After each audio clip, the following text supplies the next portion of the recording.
네, 오늘 말씀 같이 보겠습니다. 오늘 말씀은 창세기 12장 1절에서 9절까지의 말씀입니다. 먼저 성경 봉독하겠습니다. 여호와께서 아브라함에게 이르시되 너는 너의 고향과 친척과 아버지 집을 떠나 내가 내게 보여줄 땅으로 가라. 내가 너로 큰 민족을 이루고 내게 복을 주어 내 이름을 창대하게 하리니 너는 복이 될지라. 너를 축복하는 자에게는 내가 복을 내리고 너를 저주하는 자에게는 내가 저주하리니 땅의 모든 족속이 너로 말미암아 복을 얻을 것이라 하신지라. 이 아브라함이 여호와의 말씀을 따라갔고 롯도 그와 함께 갔으며 아브라함이 하란을 떠날 때 75세였더라. 아브라함이 그의 아내 사레와 조카 롯과 하란에서 모은 모든 소유와 얻은 사람들을 이끌고 가나안 땅으로 가려고 떠나서 마침내 가나안 땅에 들어갔더라. 아브라함이 그 땅을 지나 세겜 땅 모래 상수리 나무에 이르니 그때 가나안 사람이 그 땅에 거주하였더라. 여호와께서 아브라함에게 나타나 이르시되 내가 이 땅을 내 자손에게 주리라 하신지라. 자기에게 나타나신 여호와께 그가 그곳에서 제단을 쌓고 거기서 베델 동쪽 산으로 옮겨 장막을 치니 서쪽은 베델이요 동쪽은 아이라. 그가 그곳에서 여호와께 제단을 쌓고 여호와의 이름을 부르더니 점점 남방으로 옮겨갔더라. 아멘. 오늘 말씀의 제목은 믿음의 가정을 세우자라는 제목의 말씀입니다. 이제 곧 민족의 명절 추석입니다. 우리는 추석 명절에 모든 한 가족이 모여 즐거운 시간을 보내게 됩니다. 우리가 이 추석을 맞이할 때 기억해야 하는 것은 우리 가정을 축복하시며 강건하게 세우시는 분이 누구인지를 기억해야 합니다. 우리에게 먹을 음식을 주시고 재물 얻은 능을 주시며 우리 가정을 세워주시는 분은 우리에게 모든 것을 주시는 하나님이 되십니다. 그러므로 가장 은혜로운 가정은 하나님을 경외하며 하나님을 의지하는 가정입니다. 우리가 이 명절을 맞이하여서 믿음으로 더욱더 견고하게 세워지는 믿음의 명문 가정이 되길 간절히 기도합니다. 오늘 말씀은 창세기 12장 말씀으로 아브라함의 가정에 대한 이야기를 전해주고 있습니다. 아브라함은 믿음의 조상이 되었고 복의 근원으로 쓰임 받았습니다. 오늘은 이 아브라함의 믿음을 통해 우리가 세워가야 하는 믿음의 가정의 모습이 어떠한 가정인지를 두 가지를 통해 살펴보려고 합니다. 첫째로 믿음의 가정은 예배하는 가정입니다. 오늘 말씀을 보면 아브라함은 하나님의 말씀을 듣고 약속의 땅으로 이동하는 것을 볼 수 있습니다. 아브라함은 하나님의 말씀을 따라 전혀 알지 못하는 새로운 곳으로 이사하게 됩니다. 그의 이사의 여정 가운데 가장 눈에 띄는 것은 그가 가는 곳마다 제단을 쌓고 예배를 드렸던 것입니다. 오늘 7절, 8절 말씀입니다.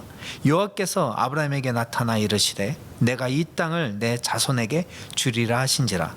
자기에게 나타나신 여호와께 그가 그곳에서 제단을 쌓고 거기서 베델 동쪽 산으로 옮겨 장막을 치니 서쪽은 베델이요 동쪽은 아이라.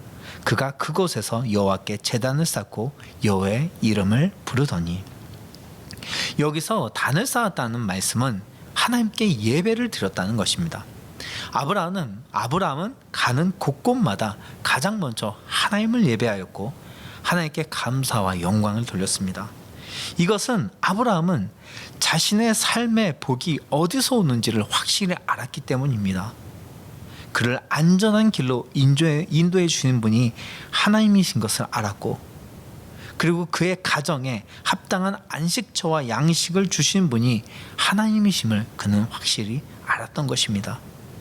그래서 그는 그의 삶의 모든 대소사와 그의 가정의 모든 대소사가 일어날 때 가장 먼저 하나님께 예배를 드리는 삶을 살았습니다. 이것이 우리가 배워야 하는 신앙의 모습입니다. 우리 삶에 은혜를 주시고 우리 삶에 구원을 이루어 주시는 분은 하나님이십니다. 우리 가정 가운데 소망과 은혜를 주시는 분은 하나님이 되십니다.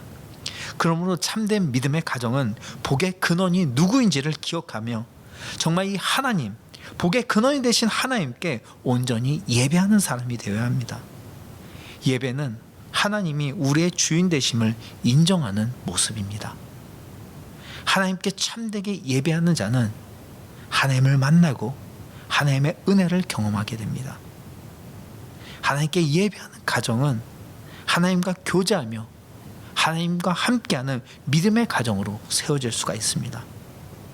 우리가 이 추석을 맞이해서 가장 먼저 하나님께 예배의 제단을 쌓는 믿음의 가정이 되길 간절히 소망합니다. 하나님께 참된 감사와 영광을 돌리는 가정이 됩시다. 하나님은 우리의 감사를 받기에 합당하시며 우리의 예배를 받기에 합당하신 우리의 구원자이며 소망이 되신 주님이 되십니다. 우리가 온전히 주님을 의지하는 가정이 될 때, 온전히 주님을 예배하는 가정이 될 때 우리 가정 가운데 하나님의 은혜와 사랑이 충만하게 임하게 되는 줄 믿습니다.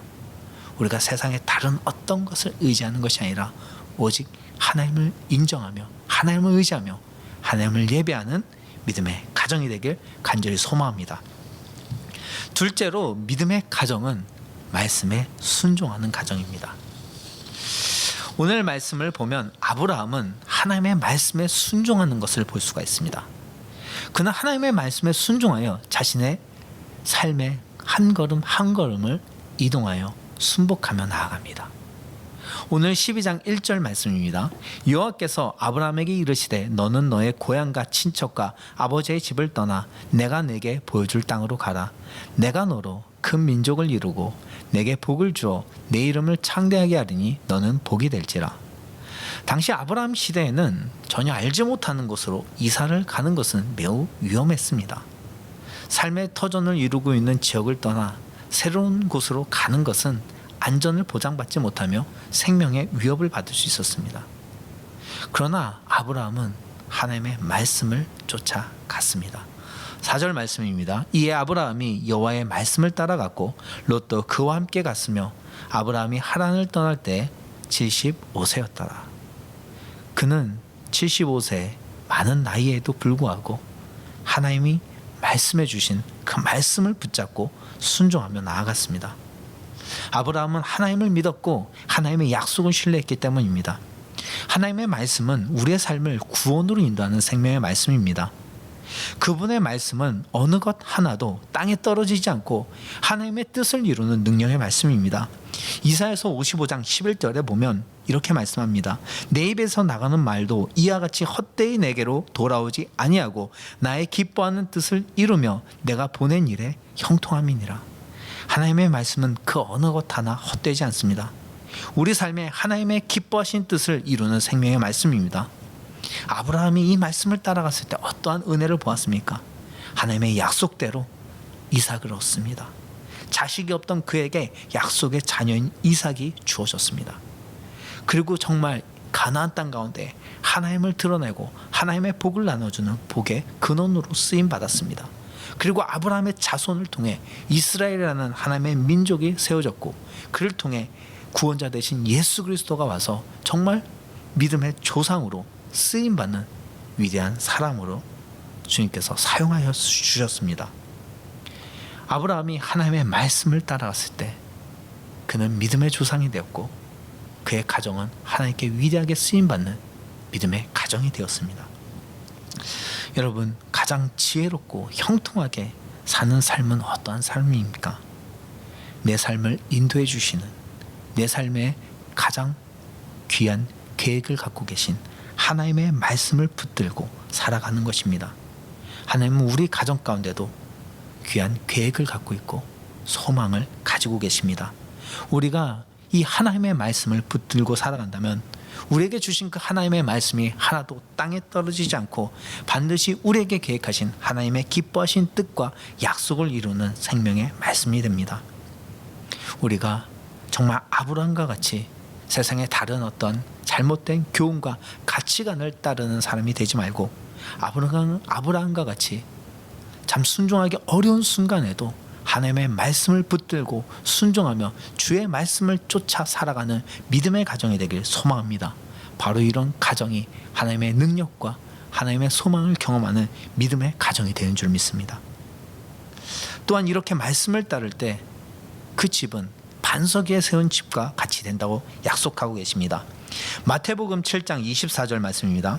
그러므로 누구든지 나의 이 말을 듣고 행하는 자는 그 집을 반석 위에 지은 지혜로운 사람 같으리니 비가 내리고 창수가 나고 바람이 불어 그 집에 부딪히되 무너지지 아니하나니 이는 주추를 반석 위에 놓은 까닭이요. 여기서 비, 창수, 바람은 환난을 의미합니다. 그러나 하나님의 말씀을 믿고 그 말씀을 붙잡고 살아가는 가정은 이런 모든 환난과 역경 속에서도 무너지지 않는다는 것입니다. 하나님께서 그 가정을 지키시고 견고하게 세워주는 믿음의 가정이 된다는 것입니다. 이것은 우리에게 주시는 너무나도 감사하고 은혜로운 약속의 말씀입니다. 우리가 하나님의 말씀을 붙잡고 살아가면 우리 가정은 견고하게 세워지게 됩니다. 우리가 이 약속의 말씀을 기억하며 하나님의 말씀을 붙잡고 하나님의 말씀에 순복하며 살아가는 믿음의 가정이 됩시다. 우리 가정을 견고하게 세우시며 우리 가정 가운데 뜻하신 기쁘신 뜻을 이루어 주실 것입니다. 이렇게 말씀을 쫓아가는 믿음의 가정이 됩시다. 오늘 말씀을 정리합니다. 하나님께서는 로마서 12장 1절에서 2절 말씀에 이렇게 말씀하십니다. 그러므로 형제들아 내가 하나님의 모든 자비하심으로 너희를 권하노니 너희 몸을 하나님이 기뻐하시는 거룩한 산제물로 드리라. 이는 너희가 드릴 영적 예배니라. 너희는 이 세대를 본받지 말고 오직 마음을 새롭게 함으로 변화를 받아 하나님의 선하시고 기뻐하시고 온전하신 뜻이 무엇인지 분별하도록 하라. 하나님께서는 우리가 이 세대를 본받지 않기를 원하십니다. 지금 참으로 요즘 시대는 이혼율이 높고 깨어지는 가정이 너무나도 많이 있습니다. 그것이 사회에 큰 문제가 되고 있고 그것으로 인해서 상처받는 영혼들이 너무 많습니다. 이 시대 가운데 견고하게 세워지는 가정은 어떠한 가정입니까? 하나님을 예배하며 하나님의 말씀을 따르는 믿음의 가정입니다. 우리가 믿음으로 주님을 의지하며 이 세대를 본받는 것이 아니라 정말 아브라함의 신앙을 본받으며 하나님을 예배하며 주님의 말씀을 따라 믿음으로 살아가는 가정이 될 때 우리 가정은 흔들리지 않고 견고하게 세워지며 하나님의 뜻을 이뤄가는 믿음의 가정으로 세워질 수가 있습니다. 우리가 이 말씀을 기억하며 이 민족의 대명절에 더욱더 믿음을 세우는 거룩한 가정이 되길 소망합니다. 이 세상 가운데 거룩한 가정이 됩시다. 하나님이 기뻐 찾으시는 믿음의 가정이 됩시다. 하나님을 더욱더 온전히 예배하며 하나님의 말씀에 순복하는 주님의 기쁨이 되는 가정이 됩시다. 우리 가정도 하나님께서 아브라함의 가정처럼 견고하게 세우시며 귀하게 사용해 주실 줄 믿습니다. 함께 기도하겠습니다. 하나님 아버지, 오늘 말씀을 통해서 참으로 믿음의 가정의 모습을 살펴보았습니다. 아브라함은 하나님을 예배하고 하나님의 말씀을 따르면서 거룩한 가정을 세워가고 거룩한 주님의 민족을 세워갔습니다. 우리도 정말 이 신앙을 본받아서 하나님이 기뻐하시는 가정을 세우기를 원합니다. 하나님을 예배하며 하나님을 의지하는 가정을 세우게 하여 주시고 하나님의 말씀에 순복하며 나아가는 믿음의 가정을 세우게 하여 주시옵소서. 그래서 이 세대 가운데 좌로나 우로나 치우치지 않고 비와 창수 가운데 흔들리지 않고 견고하게 하나님의 축복과 하나님의 은혜와 하나님의 능력을 경험하는 믿음의 가정을 세우게 하여 주시옵소서. 감사합니다. 모든 것 주님께 맡기며 예수님의 이름으로 기도합니다. 아멘.